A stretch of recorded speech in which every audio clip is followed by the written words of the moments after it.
ಸದ್ಗುರುಗಳು ಬರೆದ ಮರಣ ಒಂದು ಒಳನೋಟ ಪುಸ್ತಕದ ಸಾರ. ನಮಸ್ಕಾರ. ಸದ್ಗುರುಗಳು ಬರೆದ ಮರಣ ಒಂದು ಒಳನೋಟ ಪುಸ್ತಕವನ್ನ ನೀವೀಗಾಗಲೇ ಓದಿದ್ದೀರಿ ಎಂದು ಭಾವಿಸಿದ್ದೆ.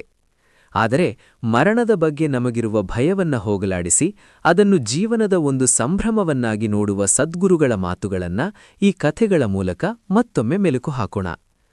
ಸದ್ಗುರುಗಳು ಹೇಳುವಂತೆ ಮರಣ ಎನ್ನುವುದು ಜೀವನಕ್ಕೆ ವಿರುದ್ಧವಾದದ್ದಲ್ಲ, ಅದು ಜೀವನದ ಒಂದು ಅವಿಭಾಜ್ಯ ಅಂಗ.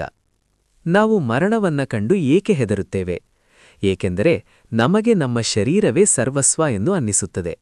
ಆದರೆ ಸದ್ಗುರುಗಳು ಇದನ್ನು ಒಂದು ಸುಂದರ ಉದಾಹರಣೆಯ ಮೂಲಕ ವಿವರಿಸುತ್ತಾರೆ. ಒಂದು ಮಗು ಸೋಪಿನ ನೀರಿನಿಂದ ಗುಳ್ಳೆಗಳನ್ನ ಸೋಪ್ ಬಬಲ್ಲನ್ನ ಹಾರಿಸುತ್ತದೆ. ಆ ಗುಳ್ಳೆ ಗಾಳಿಯಲ್ಲಿ ತೇಲುವಾಗ ತುಂಬ ಸುಂದರವಾಗಿ ಕಾಣುತ್ತದೆ. ಆದರೆ ಅದು ಒಡೆದಾಗ ಒಳಗಿದ್ದ ಗಾಳಿ ಹೊರಗಿನ ವಿಶಾಲವಾದ ಗಾಳಿಯೊಂದಿಗೆ ಬೆರೆತು ಹೋಗುತ್ತದೆ.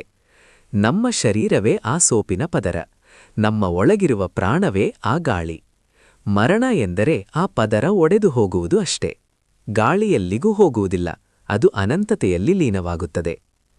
ನಾವು ಜೀವನವಿಡೀ ವಸ್ತುಗಳನ್ನ, ಅಧಿಕಾರವನ್ನ ಸಂಗ್ರಹಿಸುವುದರಲ್ಲೇ ಕಳೆಯುತ್ತೇವೆ.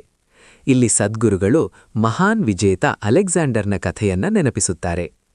ಇಡೀ ಜಗತ್ತನ್ನೇ ಗೆದ್ದ ಅಲೆಕ್ಸಾಂಡರ್ ಸಾಯುವ ಮುನ್ನ ಒಂದು ವಿಚಿತ್ರ ಆಸೆ ವ್ಯಕ್ತಪಡಿಸುತ್ತಾನೆ.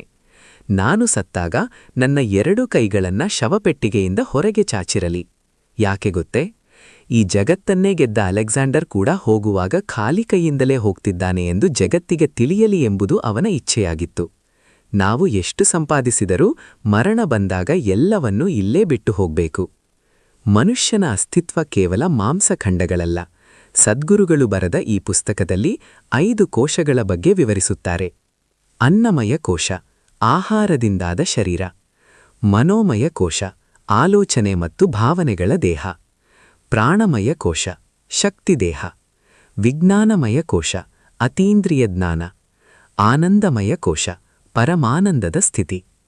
ಮರಣ ಸಂಭವಿಸಿದಾಗ ಕೇವಲ ಹೊರಗಿನ ಪದರಗಳು ಉದುರಿ ಹೋಗುತ್ತವೆ, ಆದರೆ ಆನಂದಮಯ ಕೋಶಕ್ಕೆ ಮರಣವಿಲ್ಲ. ಮರಣದ ಬಗ್ಗೆ ನಮಗಿರುವ ತಪ್ಪು ಕಲ್ಪನೆಗಳನ್ನ ಸದ್ಗುರುಗಳು ಶಂಕರನ್ ಪಿಳ್ಳೈ ಪಾತ್ರದ ಮೂಲಕ ಅಣಕಿಸುತ್ತಾರೆ. ಒಮ್ಮೆ ಶಂಕರನ್ ಪಿಳ್ಳೈ ತನ್ನ ಜೀವ ವಿಮೆಯ ಲೈಫ್ ಇನ್ಶೂರೆನ್ಸ್ನ ಬಗ್ಗೆ ಹೆಮ್ಮೆಯಿಂದ ಹೇಳ್ತಾನೆ, ನಾನು ಸತ್ತರೆ ನನ್ನ ಹೆಂಡತಿಗೆ ಕೋಟ್ಯಾಂತರ ರೂಪಾಯಿ ಸಿಗುತ್ತದೆ. ಆದರೆ ಸದ್ಗುರುಗಳು ಕೇಳುತ್ತಾರೆ, ನಿಮ್ಮ ಮರಣದಿಂದ ಬೇರೆಯವರಿಗೆ ಲಾಭವಾಗುವುದರಲ್ಲಿ ಏನು ಪ್ರಯೋಜನ? ನೀವು ಬದುಕಿರುವಾಗಲೇ ನಿಮ್ಮ ಜೀವನದ ಮೌಲ್ಯವನ್ನ ಅರಿತಿದ್ದೀರಾ? ನಾವು ಮರಣದ ನಂತರದ ಭದ್ರತೆಯ ಬಗ್ಗೆ ಯೋಚಿಸುತ್ತೇವೆ, ಆದರೆ ಈ ಕ್ಷಣದ ಜೀವಂತಿಕೆಯ ಬಗ್ಗೆ ಮರೆತು ಬಿಡುತ್ತೇವೆ. ಮರಣ ಎನ್ನುವುದು ಒಂದು ಕತ್ತಲೆಯಲ್ಲ, ಅದು ಜನ್ಮ ಮರಣಗಳ ಚಕ್ರದಿಂದ ಬಿಡುಗಡೆ ಹೊಂದುವ ಒಂದು ಅವಕಾಶ. ಸದ್ಗುರುಗಳು ಬರೆದಂತೆ ಸಾಯುವ ಮುನ್ನ ಸಾಯುವುದನ್ನು ಕಲಿಯಿರಿ, ಅಂದರೆ ಅಹಂಕಾರವನ್ನು ಬಿಟ್ಟು ಜಾಗೃತಿಯಿಂದ ಬದುಕುವುದನ್ನು ಕಲಿಯಿರಿ. ಜೀವನದ ಪ್ರತಿ ಕ್ಷಣವನ್ನು ಎಚ್ಚರದಿಂದ ಬಾಳಿ, ಆಗ ಮರಣ ನಿಮ್ಮನ್ನು ಹೆದರಿಸುವುದಿಲ್ಲ, ಅದು ನಿಮ್ಮನ್ನು ಮುಕ್ತಗೊಳಿಸುತ್ತದೆ. ಸ್ನೇಹಿತರೆ, ಈ ಆಡಿಯೋ ಸಾರಾಂಶವು ಸದ್ಗುರುಗಳು ಬರೆದ ಮರಣ ಒಂದು ಒಳನೋಟ ಪುಸ್ತಕದ ಕೇವಲ ಒಂದು ಸಣ್ಣ ಕಿರುನೋಟವಷ್ಟೇ. ಈ ಪುಸ್ತಕದಲ್ಲಿ ಮರಣದ ಬಗ್ಗೆ ನಮಗಿರುವ ಅಸಂಖ್ಯಾತ ಪ್ರಶ್ನೆಗಳಿಗೆ ಆಳವಾದ ಉತ್ತರಗಳಿವೆ.